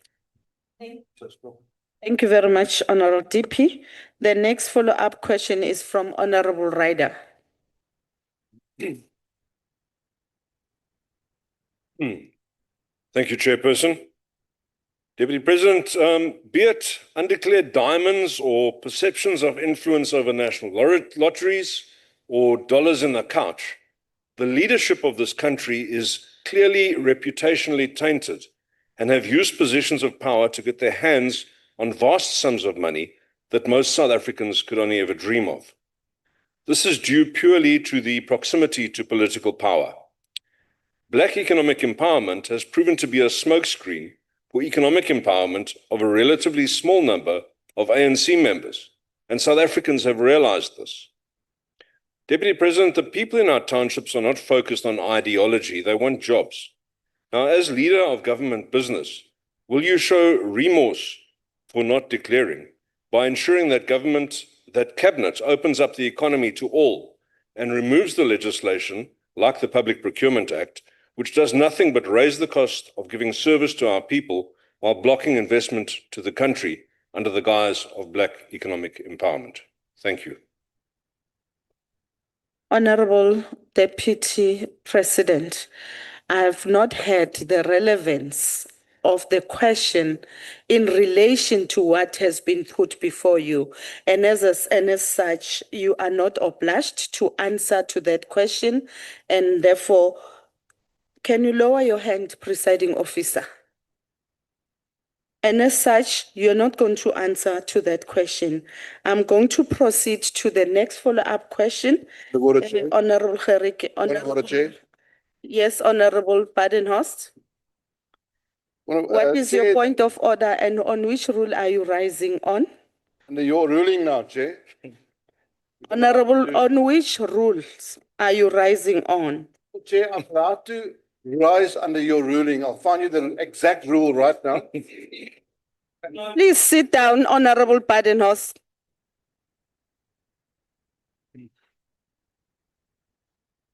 Honorable Gerike, you are the next one to ask the... Honorable Chair, I'm rising under Rule 69(5). Can you sit down? I didn't note you, Honorable Badenhorst. Can you please hold the decorum of the House? I've made a ruling and... Honorable Badenhorst, if you have a problem, you do have an opportunity to raise your concern outside this process. I've made a ruling. If you have a problem with the ruling, please do raise that outside. Can you allow the House to proceed with the business? Madam Chair, I'm rising on a point of order. On which rule are you rising? Rule 69(5). Honorable Badenhorst, please don't waste our time. Can you be seated? Madam Chair, please respect the rules of the House. I'm Can writing you under Rule please be 69(5). seated? Can you please be seated, Honorable Badenhorst?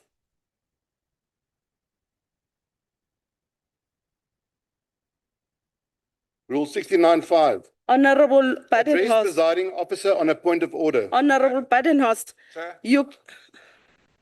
Honorable Badenhorst, can you please take your seat? Honorable Nonkonyan. Oh, that is seated, Chair. I wanted to rise on a point of order, Rule 9.12. We're allowing point of orders. And point of orders. which actually says the presiding officer's ruling on a point of order is final and binding. Just wanted, but Honorable Badenhorst, can you please listen? Honorable Badenhorst, I'm responding to you in terms of Rule 69, sub-rule 9. That says there's no delegate who may raise a point of order against or a similar point of order if the presiding officer has ruled. So it is for that reason that I'm asking you to sit down. If you are not happy with the ruling, there is another avenue that you can explore to raise your dissatisfaction. So can you please allow us to proceed with the proceedings of the House? Honorable Gerike, over to you.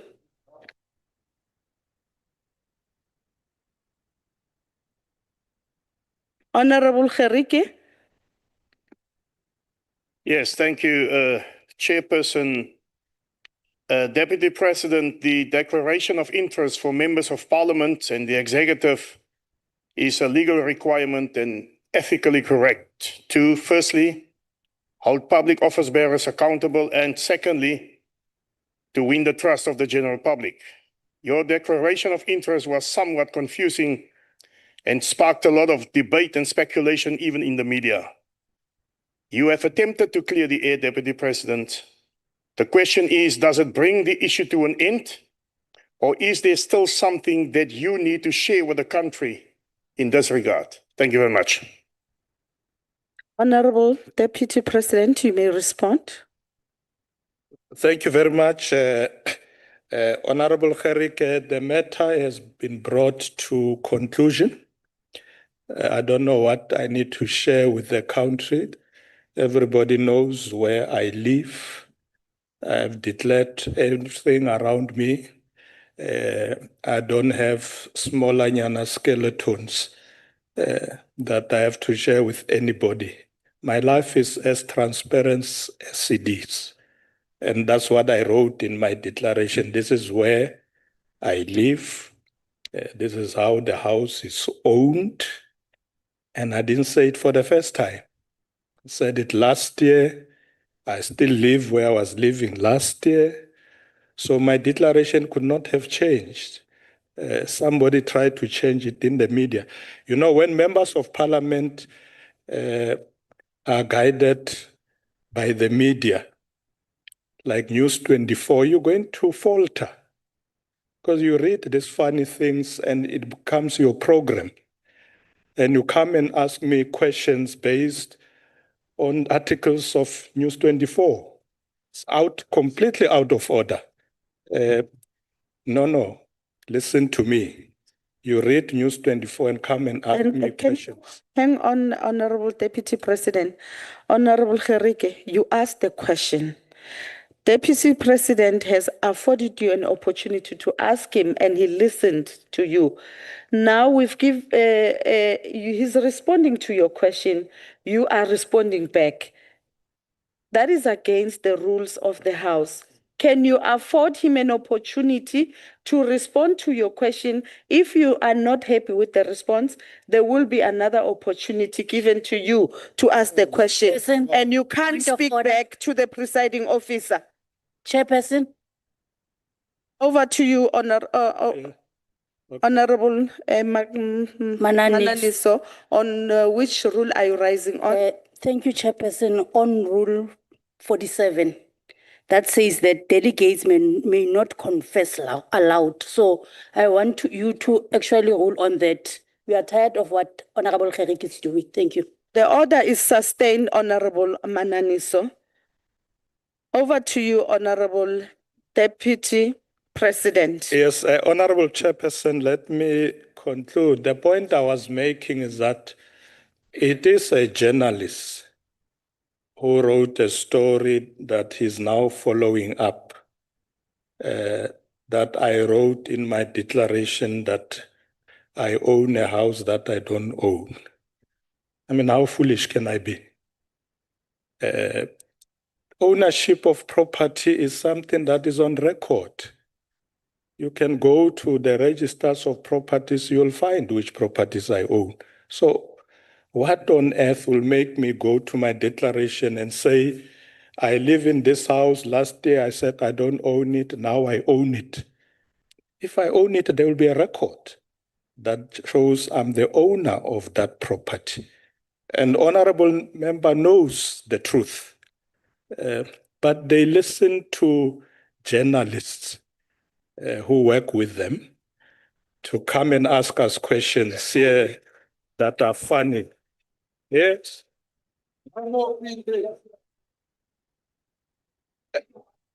Yeah, but Honorable Chairperson, let me leave it there. There is nothing I wish to further disclose. Thank you very much, Honorable Deputy President. Honorable members, again, may I request that we observe Rule 47. May I request that we do that, Honorable Badenhorst.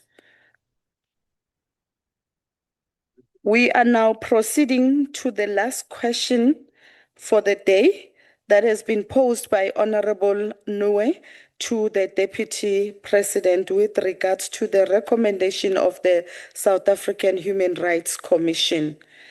Over to you, Honorable Deputy President. Thank you very much, Honorable Chairperson. Honorable Chairperson, I would like to thank the member for this important question. We welcome the report of the South African Human Rights Commission released in November 2024 on service delivery failures in 18 of the Free State municipalities. This report outlines findings per each municipality and suggests recommendations of what needs to be done. Amongst other things, the report identified critical areas such as inadequate infrastructure maintenance, poor road infrastructure, weak refuse removal services, revenue collection challenges, and high levels of managerial and technical vacancies. The following constitute a summary of the key findings of that report. It says the Provincial Department of COCTA is not adequately fulfilling its obligations in terms of Section 154 of the Constitution and Section 105 of the Municipal Systems Act 32 of 2000 for the following reasons. 10 out of 23 municipalities in the province are classified by COCTA as dysfunctional. This figure has not shown much improvement in the past 3 years. Secondly, no municipality in the Free State has achieved a clean audit in 6 consecutive financial years. Several municipalities do not have functional municipal public accounts committees. And lastly, there is a high vacancy rate of senior managers in the Free State municipalities, including but not limited to municipal managers. In this regard, the Provincial Department of COCTA, working together with the Department of Water and Sanitation and the Department of COCTA nationally, have processed the report and instituted systems to implement the recommendation of the SAHRC report, which amongst others seeks to strengthen the implementation of Section 154 of the Constitution and Section 15 of the Municipal Systems Act 32 of 2000 to adequately monitor and support municipalities in the Free State. To address widespread service delivery failures, several Free State municipalities have incorporated targets project into their MIC implementation plans. The implementation of these projects are coordinated by COCTA with the support from Municipal Infrastructure Support Agency, MISA. To this end, chairperson municipalities such as Mafube, Kopanong, and Ngwate are prioritizing the refurbishment of wastewater treatment works, pump station, and boreholes. These efforts are aimed at restoring basic water and sanitation services, which have been compromised due to aging infrastructure and poor maintenance, something that we talked about earlier. In Malutia Phofung, operations and maintenance support are being provided through a cost reimbursement model, and MISA has deployed engineers and graduates to assist. Road maintenance has been tackled through the acquisition of yellow fleet equipment and graders and rollers, particularly in Mafube. Kopano, local municipalities focusing on pothole management, resealing, and stormwater challenge maintenance, support by partnerships of the community work program. To improve waste management, Mafube has allocated MIC funding for the procurement of specialized vehicles for refuse removals.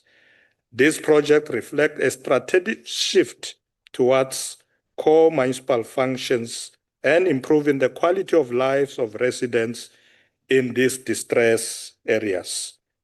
Through the implementation of Phase 2 of Operation Vula, we will focus on reforming local government funding and revenue collection model. Honorable Chairperson, these interventions speak volumes on progress that is currently being made to improve service delivery, particularly in the Free State municipalities. I thank you, Chairperson. Thank you very much, DP. I'm now affording Honorable Nwe an opportunity to ask a supplementary question. Thank you, Chairperson. Thank you, Deputy President, for the response. I shouldn't be making a follow-up based on your response, but there's one area that one will need to highlight to still emphasize the challenges that the municipalities are facing in the Free State. Indeed, the sewage treatment plants in many of the Free State municipalities, mainly including Mangaung and Malutia Phofung, where it is mainly a serious, dire situation in Malutia Phofung. I will indicate why. They are in a state of severe collapse, with all their facilities failing to function and releasing untreated sewage daily into rivers, feeding the Val Dam, causing widespread environment damage and posing health risk to residents and livestock. Just on Malutia Phofung briefly, Deputy President, as we speak, because of the challenge, I think the engineers, they haven't as yet got there what they're supposed to be doing in supporting that municipality. Houses and schools, sewage is flooding into the yards as we speak now. And some business people, because of the collapse of the treatment plants, they are now beginning to use opening illegally for themselves manholes to empty the toilets. And that's how the dire situation is like in Malutia Phofung now. And therefore, Deputy President, what are the specific interventions that the government is implementing, specifically in the above-mentioned municipalities, that is the 13 plants also that includes Mangaung, to salvage the water infrastructure in municipalities in the Free State to and strengthen can you take your seat? Honorable Deputy President, your time is up. Thank you, Honorable Chairperson. Honorable Noe, as I said earlier, that in Malutia Pofung, the focus is on maintenance support, which is provided through a cost reimbursement model. MISA has already deployed engineers, and they're also bringing in graduates. They are also focusing on road maintenance, but they have now acquired yellow fleet for a place called Mafube. I think it's what it's called. So they are looking at these issues, particularly waste management.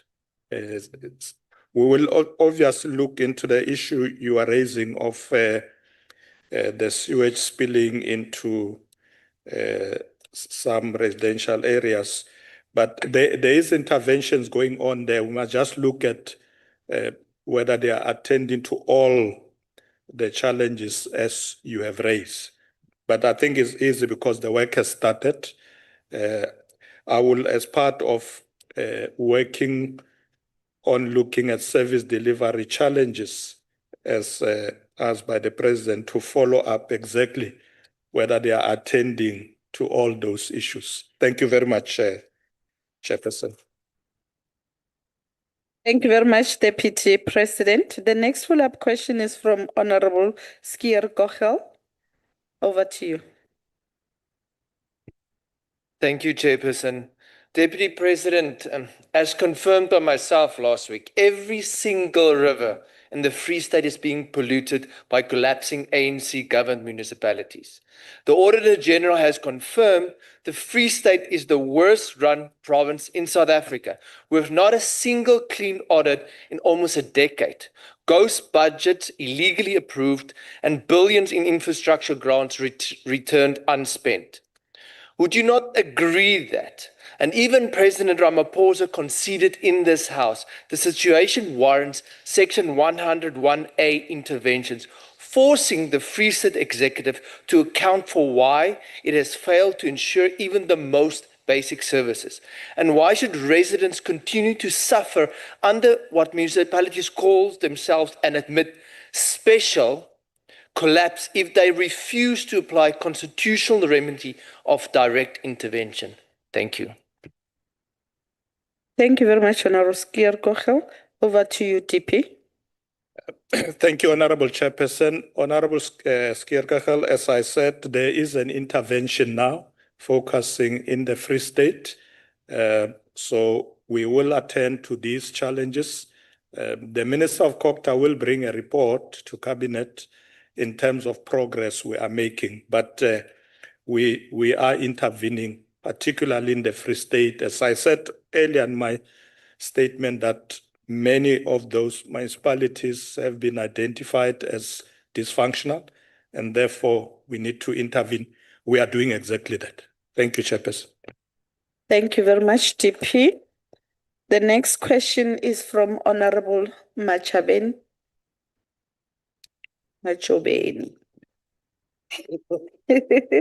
Hey, ke masipala wa Machabeng. It's very, my apology, Honorable Member. Okay, thank you very much, Honorable Speaker. Greetings to the Deputy President. Deputy President, you've answered my question, but you said there are interventions that are going on in that municipality. I would love to know what will be the time frame, because we cannot run away that service delivery in the Free State is in a state of collapse. And also, I just want to know what measures have you put in place to hold those municipal managers and politicians who ignored the recommendation to account. Thank you very much. Thank you very much, Honorable Machobeni. Yes. Over to you, Honorable DP. Thank you, Chairperson. Thank you, Honorable Machobeni, for the follow-up. The report by Minister of COGTA will cover those issues because it is coming to Cabinet. But we have agreed that where individuals are identified to be a problem, whether it's municipal manager or a manager of any entity, there will be interventions to ensure that such individuals are dealt with. So the approach of cabinet is that let's rescue these municipalities for the sake of the people, make sure that even the people who are deployed or appointed in those particular institutions are people who can do the work properly. So I think you will get this report once the minister has completed. It might take a bit of time, as you say, what is the time frame? The minister, as I said, has been hard at work, and I'm sure we will get a report in the next cycle of cabinet, in the next 2 months, to see what is happening. But we know that it is urgent that we deal with that challenge in the Free State. Thank you very much, Honorable Chairperson. Thank you very much, DP. The last question, a follow-up question on this question is from Honorable Briet. Thank you, Chairperson. I hope I am clear. Honorable DP, I'm really quite disappointed in terms of your answer to this report and the question, specifically taking into account that I know you have staff who are free staters in, as they say in Afrikaans, middenbeen, and I was hoping that the dire situation could have been explained to you better. The SAHRC's findings were not new or unexpected. They are in fact just confirmations of the atrocious living and working conditions that the Free Staters have to face on a daily basis. Chairperson and Honourable DP, I hear you are saying that the municipalities have interventions, but your predecessor, Honourable DP, had already declared municipalities like Mangaung, Maluti Apufong, Machabeng, and Mukaka service delivery hotspots. And the sad reality is that these municipalities are worse off since they were declared hotspots. Some have even been put under administration. My question to you is, Honourable DP, seeing that these interventions from your office or your predecessor's office did not work, what are you going to ensure that they work, and will you implement consequence management to see that the people responsible for this neglect is taken to book? I thank you. Over to you, DP. Thank you very much, Honorable Chairperson. We have already accepted that there are challenges in the Free State. As I said, Honorable Chairperson, that we have identified municipalities that are dysfunctional, what they are not doing, what they should be doing. So we are intervening. I've already indicated what we're doing in Malutia Pofung, where we're dealing with issues of maintenance, issues of making sure we have engineers in those areas to deal with all challenges. Road maintenance has been tackled. They have acquired yellow fleets.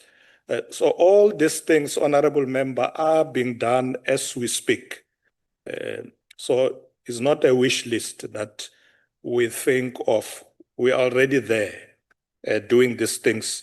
And you will get a report. I know that there are many who are saying, what are you doing with people who are not doing their work and people who are involved in irregularities? I already said that once that is identified, we will act. The minister has a clear mandate on that, working with COPTA in the province. We will improve the municipalities in the Free State. We are there, we are intervening, and we are going to make sure that for the sake of delivery of services to our people, we get those municipalities right and not allow a situation where they continue to be dysfunctional and nothing is done. Something is being done now as we speak. Thank you, Chairperson. Thank you very much, Deputy President. We've come to the conclusion of the question. You may take your seat.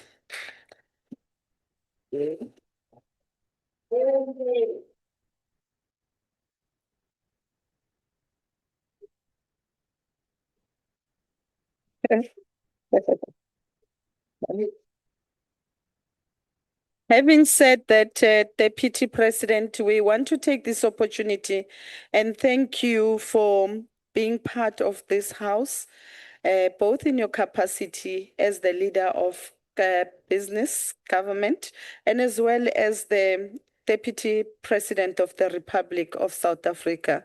I must say your responses were quite enriching, enlightening, very transformative. If you know, you know. It's a question of if you know, you know. Thank you very much, honorable members. The House is adjourned. Before we leave, I'm requested to inform you that can you be seated? There is going to be just a quick briefing session immediately after this, right inside the chamber. Thank you very much.